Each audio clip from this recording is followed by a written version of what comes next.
اب اس کے اوپر ایک اور واقعہ کوٹ کرتا ہوں، آپ کا ایمان بھی تازہ ہوگا اور آقا علیہ السلام کی عظمت اور آپ کی شان اقدس کا علوم صحابہ کے عقیدے میں کیا تھا وہ بھی سمجھ میں آئے گی، اور مسئلہ شریعت اس باب میں بھی کلیئر ہوگا۔ ابن ماجہ، سنن ابن ماجہ میں حدیث ہے، اور الفاظ کے اختلاف کے ساتھ ابو داؤد میں بھی آئی ہے، ترمذی میں بھی آئی ہے، مسند امام احمد بن حنبل میں بھی، مگر میں کوٹ کر رہا ہوں الفاظ سنن ابن ماجہ کے، حضرت عبداللہ بن ابی اوفا کی روایت ہے۔ اب یہ دوسری مثال دے رہا ہوں دلیل کے طور پہ اس تیسری شکل پر، کہ تکفیر معین کی جو تیسری شکل ہے اس کے لیے ایک اور دلیل۔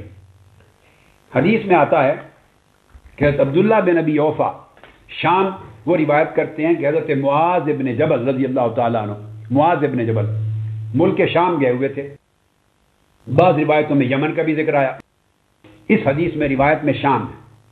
تو شام سے واپس لوٹے، وہاں انہوں نے دیکھا کہ لوگ جو ان کے مذہبی رہنما اور بڑے بڑے روحانی پیشوا تھے ان کو سجدہ کرتے تھے، وہاں رہے، دیکھا۔ فلما، حدیث کے لفظ سنیے، یہ کتاب النکاح لکھ لیں، سنن ابن ماجہ کتاب النکاح باب نمبر 4، باب حق الزوج علی المرأہ، باب حق الزوج علی المرأہ، تو یہ باب نمبر 4 ہے، حق الزوج علی المرأہ، اور حدیث نمبر ہے 1853، سنن ابن ماجہ کا 1853۔ عبداللہ بن ابی اوفا روایت کرتے ہیں کہ معاذ ابن جبل رضی اللہ تعالیٰ عنہ واپس آئے، ولما قدم معاذ من الشام سجد للنبی صلی اللہ علیہ وآلہ وسلم، انہوں نے آتے ہی ٹھوک آقا علیہ السلام کو سجدہ کر دیا۔ لو لگاؤ شرک کا فتویٰ۔ اب یہ جو دوسرا گروپ ہے نا شرک کی تلوار والا، اس کو سرگرم ہو جانا چاہیے۔ ابو بکر صدیق، فاروق اعظم، صحابہ کرام تو سجدہ کرنے کی اجازت مانگتے تھے نا، جب جانوروں کو دیکھتے، اونٹوں کو دیکھتے، بکریوں کو دیکھتے آقا کو سجدہ کرتی تو اجازت مانگتے تھے کہ نہ حق و نسجد لک، جانور سجدہ کرتے ہیں آقا تو ہم بے شعور لوگ جانور، ہمارا حق زیادہ، اجازت ہے ہم سجدہ کریں، وہ اجازت مانگتے رہے۔ معاذ ابن جبل نے سمجھا کہ 100 بار اجازت مانگی ہے، اجازت تو دی نہیں کبھی آقا علیہ السلام نے، اور مانگنے سے دینی بھی نہیں، باقی اجازتیں بعد میں ہوتی رہیں گی، ٹھوک سجدہ کرو ایک بار سیدھا۔ قادم معاذ من الشام سجد للنبی، سجدہ کر دیا صلی اللہ علیہ وسلم۔ اب یہ دوسری دلیل دے رہا ہوں، وہاں قول تھا، یعنی فعل بھی تھا، قول بھی تھا، تحریر تھی، خط تھا، اب یہاں عمل ہے، فعل ہے کہ سجدہ کر دیا آقا علیہ السلام کو، اور جب حضور علیہ السلام کو سجدہ کریں تو اس عمل میں دونوں احتمال پائے جائیں گے، احتمال کفر بھی اس عمل ہے۔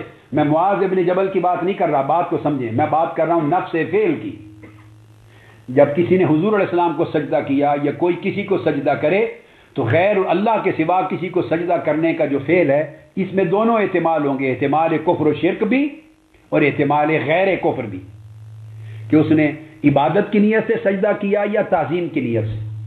اگر عبادت کی نیت سے سجدہ کیا تو کافر و مشرک ہو جائے گا، اگر تعظیم کی نیت سے سجدہ کیا تو فعل حرام ہے، کافر مشرک نہیں ہوگا مگر فعل حرام کا مرتکب ہوگا، معصیت ہے۔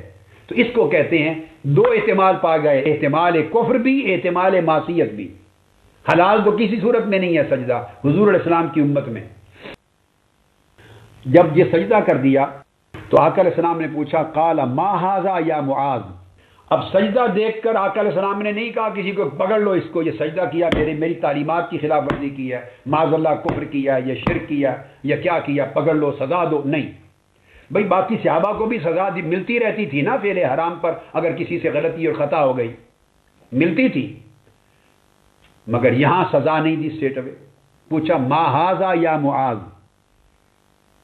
دو احتمال چونکہ پائے گئے تو پوچھا معاذ یہ کیا کیا ہے تم نے؟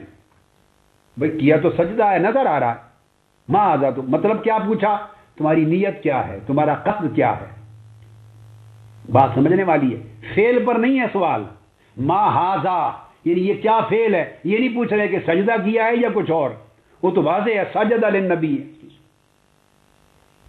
تو پھر کیا پوچھا ما ھذا، مطلب ہے یہ کیوں کیا ہے، تمہاری اس سجدہ کرنے میں نیت کیا ہے، تمہیں کس چیز نے آمادہ کیا؟ تو قصد پوچھا، باطن کا حال پوچھا۔ قال اتیت الشام فوافقتهم يسجدون لأساقفتهم وبطارقتهم فوجدت في نفسی ان نفعل ذلك بك. شام سے آیا ہوں، میں نے وہاں دیکھا ہے بڑے اپنے روحانی پیشواؤں رہنماؤں کو لوگ سجدہ کرتے تھے، تو آقا آپ سے بڑا کائنات میں کون ہے؟ میرے دل میں آیا میں آپ کو سجدہ کروں. اب نیت سن لی. ایک اور حدیث میں دوسرا لفظ آتا ہے، تعظیم کرنے کے لفظ آئے مسند امام احمد بن حنبل میں کہ ہم نے کہا آپ سے بڑھ کر تعظیم کا حقدار کون ہے؟ سو میں نے سجدہ کیا. اب چونکہ نیت سن لی، قصد باطن کا حال سن لیا، فرمایا آقا علیہ السلام نے اب حکم دیا فلا تفعلوا، سزا نہیں دی، کوڑا بھی نہیں مارا. فلا تفعلوا، خبردار مجھے سجدہ نہ کیا کرو. فعل کو فعل حرام قرار دے دیا، معصیت حرام قرار دے دیا. فإني لو كنت آمرا أحدا أن يسجد لغير الله لأمرت المرأة أن تسجد لزوجها.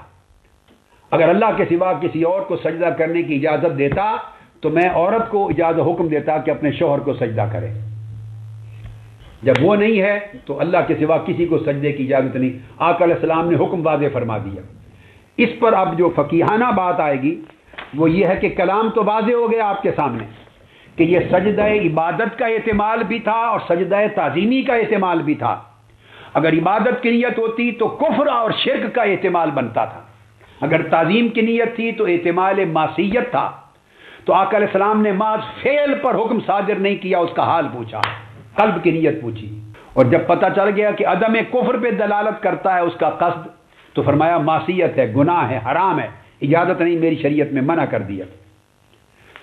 یا اس کی نیت غیر اللہ کی عبادت پر دلالت نہیں کرتی. یہ تیسری شکل ہے کہ جب فعل ظاہری یا قول ظاہر اس میں دونوں احتمال ہوں، بے شک احتمال کفر غالب ہی کیوں نہ ہو زیادہ، اور غیر کفر کا احتمال کمزور ہی کیوں نہ ہو، اس کمزور احتمال پر پھر اس کی نیت اور قصد کو دیکھا جاتا ہے، یا احتمال کی وجہ سے استدلال کفر نہیں کیا جاتا، ترک کر دیتے ہیں.